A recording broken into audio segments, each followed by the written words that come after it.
Hey there, Doolin's Grove. It's Sunday, November 8th, and this is your brief recap of our Sunday morning here in person. Missed you guys once again who were not able to be with us, especially on this Sunday. It's a special Sunday. One, we recognized our veterans in preparation for Veterans Day, which comes this week. And if you're a veteran and you weren't able to be here at church, we do have a gift for you here at the church. And if you want to get in touch with me or one of the deaconesses to arrange to pick that up, that would be great, because we do want to honor you for your service.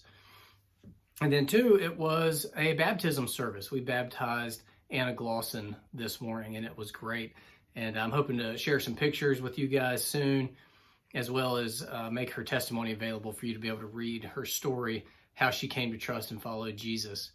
It was a great Sunday, more than normal, more than has been normal, present here with us at church this morning, which was good. It was a joyful thing to have a little bit of a fuller sanctuary, but I believe still we kept things safe and socially distanced as best we could.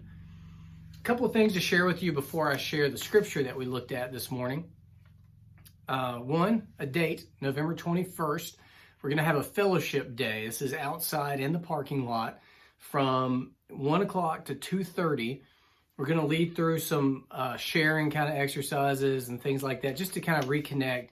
This is designed for those of you who are not comfortable coming in person indoors, but would be comfortable if it were outdoors, to give another opportunity to just see each other in person and have a little bit of time together. Immediately after that, starting at 2:30, we'll have our monthly youth activity. 2:30 to 4 will be some field games outside for the teens. Everything will be as COVID safe as we can possibly make it. So that's November 21st. That's a Saturday. Also want to make you aware of something we're going to try to do for Thanksgiving. We want so badly for all of us to feel united as we go into the holiday season. And so one small thing we're going to try to do is gather Thanksgiving testimonies from the entire church, those who are able to come, those who are not, and share those on the church website. And I'll give you some more specific instructions a little bit later how to submit those. But for now, just be thinking about the year 2020, and don't think about just all the bad stuff, all the negative stuff, but think about how good God has been in the midst of all of this. And be thinking about a Thanksgiving testimonies, expressing your gratitude to God for his faithfulness, his provision, his protection, his guidance this year. And hopefully we can gather a lot of those together, and we'll be able to read those together, and it'll be a real good time of rejoicing as a church family. Now, our sermon today was from Galatians chapter 3, verses 7 through 9. And I'll read it. I'm not going to re-preach the whole sermon, but just briefly hit the highlights and encourage you to listen out for the full audio of it on the podcast. It says, Galatians 3, 7 through 9, "Know then that it is those of faith who are the sons of Abraham. And the scripture, foreseeing that God would justify the Gentiles by faith, preached the gospel beforehand to Abraham, saying, In you shall all the nations be blessed. So then, those who are of faith are blessed along with Abraham, the man of faith." Now, the bottom line for this sermon, especially since we're just doing a brief recap, is that as Christians, we are people of faith.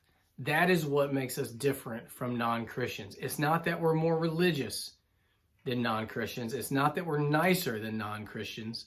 Although our faith will prompt us to go to church and be baptized and partake of the Lord's Supper and those things, it's not religious activity that makes us unique. A lot of people who are not God's people are religious.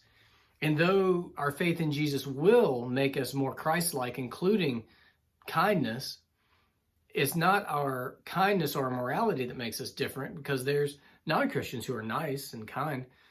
It's our faith in Jesus Christ. That is what makes us distinct, and that's what marks us as God's people.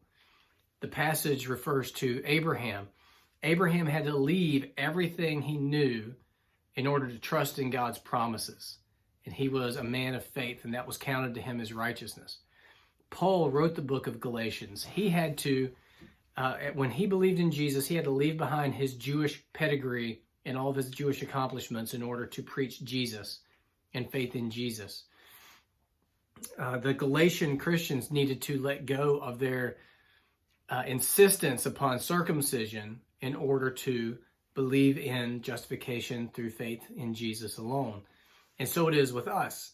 We have to leave behind lesser faiths in order to embrace the one true faith in Jesus Christ.